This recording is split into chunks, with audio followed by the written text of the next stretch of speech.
Chapter 7. Beg you to stop? I beg you to stop. You see, it worked, concludes Warble. They are quite clever, but we're not going to let them get the better of us. They want us to fork over some of our hard-earned cash, and then they'll be able to lift my fingerprints off the coins or bills I used to pay for your beloved cherries, transfer my prints to some other item, and then frame me for some heinous crime that will land me in the calaboose. You will be forced to sell them my inventions at a cut-rate price in order to pay the attorney's fees, and then you'll be left holding the bag. Of cherries? Good, that's what I want. Come on, let's go. Wait a minute, Mary. I have a plan, as usual. You will get your cherries, I promise you, but they will not get my fingerprints. That I also guarantee. Why did you say guarantee like that? It's the way they say it in Louisiana. Don't you ever watch public television? Anyway, this is what we're going to have to do. We're going to steal the cherries. And a watermelon, too. I feel like having a watermelon. But that's dishonest, Warble.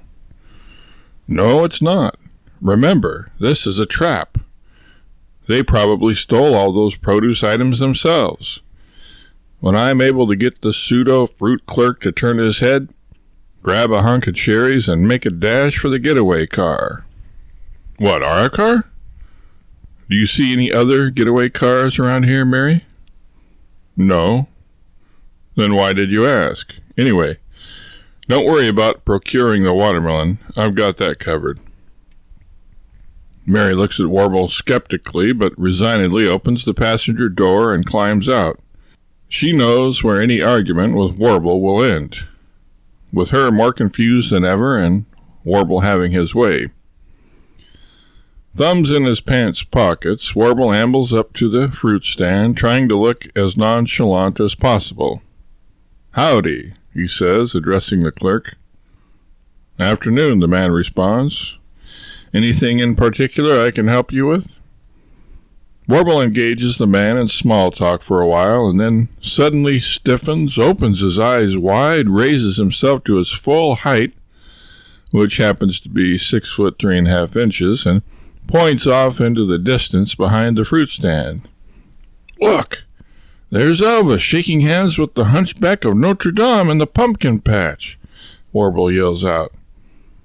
Marvin, the fruit stand attendant, squints his eyes, jerks his head back in disbelief, and stares at Warble. Finally, though, he is unable to resist the temptation any longer. After all, the customer may have seen something, a deer in his orchard, or who knows what. In the split second it takes Marvin to turn around and look, Warble scoops up the biggest and juiciest looking watermelon and stuffs it under his shirt. He wheels around to make his getaway, looking backwards toward Mary and urging her on.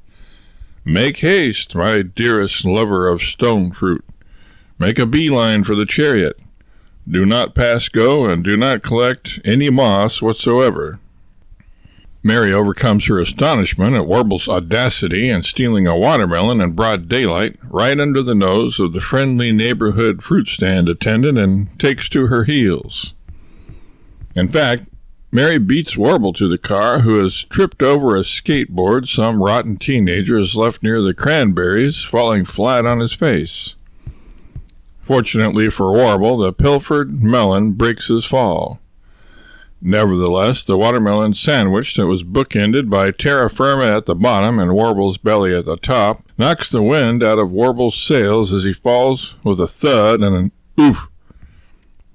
A lady named Kit with a bouffant hairdo, who is packing a pink poodle, faints when she hears the watermelon burst and sees the reddish fluid emanating, or so it seems, from Warble's midsection. She sprawls backwards, which turns out to be a serendipitous turn of events for her, as her prodigious backside breaks her fall quite nicely. Sadly, though, it is a tragic happenstance for the poor canine named Caboodle, who had managed to squirm out of her grasp as she began to fall, but had inexplicably positioned himself right beneath his mistress's aforementioned derriere. There will be no joy in that burg when Kit comes to, for there is little or no market for sale poodles there.